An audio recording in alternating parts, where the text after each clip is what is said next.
नमस्कार। द देसी अड्डा पर आपका स्वागत है। मैं हूं राकेश तिवारी। क्या सिवान में ऑपरेशन कमल सफल हो रहा है? क्या स्वास्थ्य मंत्री मंगल पांडे का इफेक्ट अब सिवान की राजनीति में दिखाई देने लगा है? ये सवाल इसलिए क्योंकि जैसे ही स्वास्थ्य मंत्री मंगल पांडे के सिवान सदर से चुनाव लड़ने की घोषणा हुई और ऐसा लगा कि अब सिवान की राजनीति में मंगल पांडे की एंट्री होगी, वैसे ही उनके कई पक्के समर्थकों में और पक्के विरोधियों में खलबली मच गई। कहा तो ये जाने लगा कि सिवान की राजनीति में इस बार मंगल पांडे को चुनावी मैदान में उतरना महंगा पड़ेगा। पूर्व एमएलसी मनोज सिंह ने तो नाम लेकर कहना शुरू कर दिया कि वे मंगल पांडे के खिलाफ भी चुनावी मैदान में उतर सकते हैं, क्योंकि उनके साथ धोखा हुआ है। उनकी वकालत करने के लिए जिसे वकील बनाया गया था, वही वकालत उनकी नहीं की है। रघुनाथपुर से उनकी वकालत करने में मंगल पांडे असफल रहे हैं और इसलिए वे सोचेंगे कि उन्हें क्या करना है। लेकिन देखिए, इसे ही कहते हैं बड़ी पार्टी और बड़े पार्टी के बड़े नेता। मंगल पांडे जैसे ही सिवान की राजनीति में एंट्री की, यानी कि टिकट मिलने के बाद जैसे ही मंगल पांडे सिवान पहुंचे, धीरे धीरे उनके विरोधियों की संख्या कम होने लगी।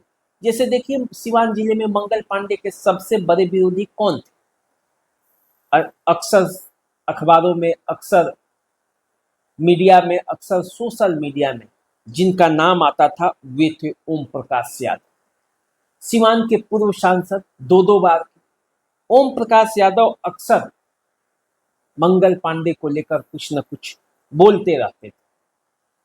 पिछले बार चुनावी मैदान में वो थे भी, सिवान से मामूली वोटों के अंतर से हार गए थे। इसलिए इस बार भी वो प्रबल दावेदार थे कि सिवान विधानसभा क्षेत्र से उन्हें ही टिकट मिलेगा, लेकिन टिकट उन्हें मिला नहीं।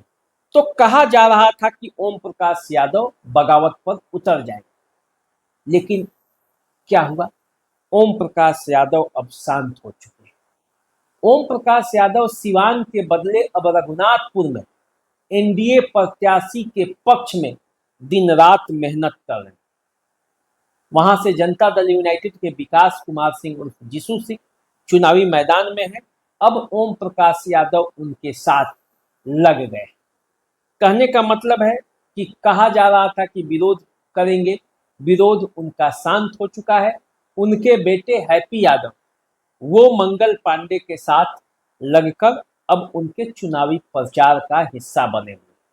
हैप्पी यादव नामांकन में भी गए थे और तभी ये तय हो गया कि अब ओम प्रकाश यादव की अब बगावत खत्म, यानी कि ऑपरेशन कमल का पहला असर ओम प्रकाश यादव पर हुआ और वो शांत होकर सिवान की राजनीति में मंगल पांडे की एंट्री को स्वीकार कर लिए, जब पहली बार चुनाव लड़ने मंगल पांडे सिवान पहुंचे हैं।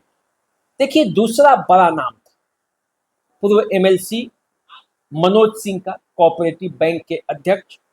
मनोज सिंह सीधे नाम लिए थे मंगल पांडे, सीधा आरोप लगाया था जब रघुनाथपुर की सीट बीजेपी को नहीं मिली थी, प्रेस कॉन्फ्रेंस भी किया था और कहा था कि जिन्होंने वकालत जिनको करना था उनका, वो वकालत करने में फेल हो गए। इसलिए उन्होंने इशारा दिया था कि वे चुनाव सिवान से भी लड़ सकते हैं। लेकिन क्या हुआ? 2 दिन में ही उनके दावों पर का दम निकल गया, हवा निकल गया। अब वो शांत है। तीसरा नाम, जो बड़ा नाम है, व्यासदेव प्रसाद का नाम आता है सिवान की राजनीति में, बीजेपी की राजनीति में। मुकेश कुमार उर्फ बंटी कुशवाहा, व्यासदेव प्रसाद के बेटे, सिवान से चुनावी मैदान में उतरना चाहते थे, लेकिन टिकट तो स्वास्थ्य मंत्री मंगल पांडे को मिल चुका। कहा जा रहा था कि हो सकता है कि विरोध हो, लेकिन मंगल पांडे खुद व्यासदेव प्रसाद के यहाँ पहुंच गए और सारा मामला सेटल हो गया। तो आप समझ सकते हैं कि सिवान की राजनीति के जो 3 धुरी हैं बीजेपी के, वो सब के सब अब मंगल पांडे के साथ है।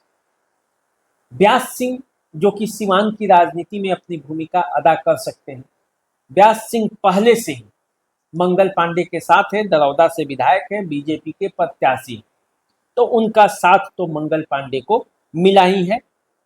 कविता सिंह जो कि जनता दल यूनाइटेड की नेता हैं, सीवान की सांसद रह चुकी हैं, उनका कोई खास बयान न विरोध में आया है न पक्ष में अभी दिखाई दे रहा है।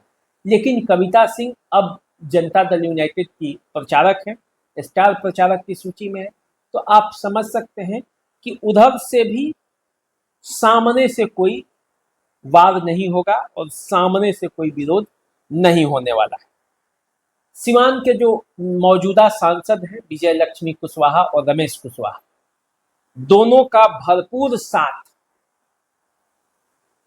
मंगल पांडे के साथ है, क्योंकि जब विजय लक्ष्मी कुशवाहा का चुनाव था और ये कहा जा रहा था कि सीवान में बीजेपी के लोग रमेश कुशवाहा और विजय लक्ष्मी कुशवाहा का विरोध कर रहे हैं, उस समय मंगल पांडे सामने आए थे और आकर मेहनत करके भाजपा कार्यकर्ताओं को एकजुट किया था और रमेश कुशवाहा की पत्नी विजय लक्ष्मी कुशवाहा के जीत में महत्वपूर्ण भूमिका अदा की। तो अब रमेश कुशवाहा पूरी मुस्तैदी के साथ उनके साथ हैं।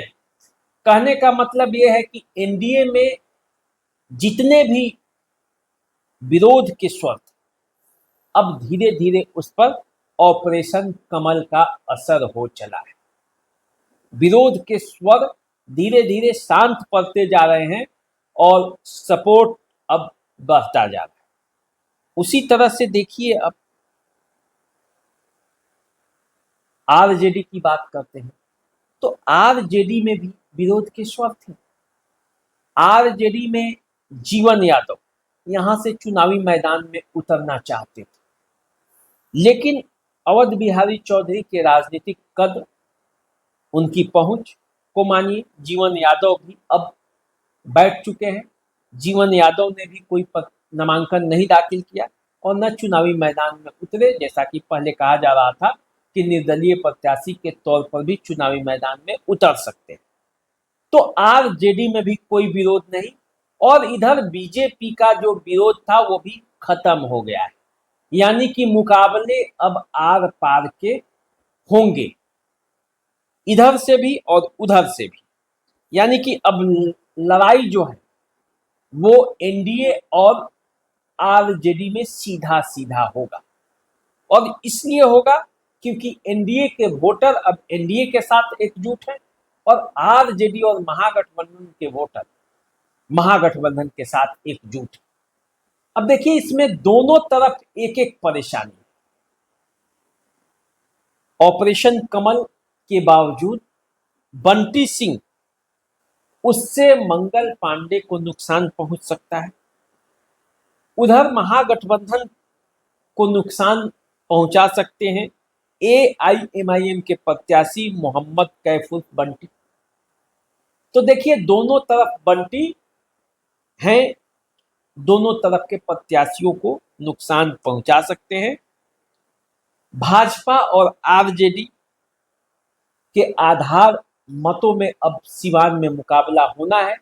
दोनों कितना नुकसान पहुंचाएंगे ये तो आने वाले समय में पता चलेगा। लेकिन देखिए, लड़ाई अब दोनों तरफ से जबरदस्त है और दोनों तरफ से जबरदस्त लड़ाई के बीच सिर्फ एक फैक्टर है जो नुकसान पहुंचा सकता है, और वो फैक्टर है और वो प्रकोष्ठ है भीतरघात प्रकोष्ठ। दोनों तरफ, आरजेडी के तरफ भी और एनडीए के तरफ, भीतरघात प्रकोष्ठ के कर्मठ कार्यकर्ता यदि मजबूती से काम करेंगे तो ही नुकसान पहुंचेगा, नहीं तो जीत और हार की जो लड़ाई चलती है वो आधार वोटों पर ही। देखिए, कई लोग ऐसे हैं जो साथ रहेंगे इधर भी और साथ रहेंगे उधर भी, लेकिन जब वोट की बारी आए तो धोखा इधर भी हो सकता है और धोखा उधर भी हो सकता है।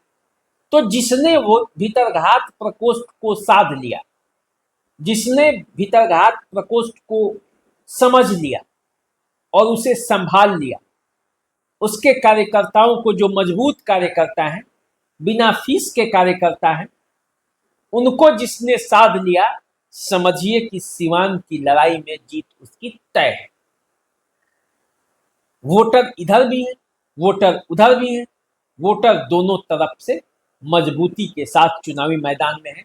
चेहरा इधर भी है, चेहरा उधर भी है।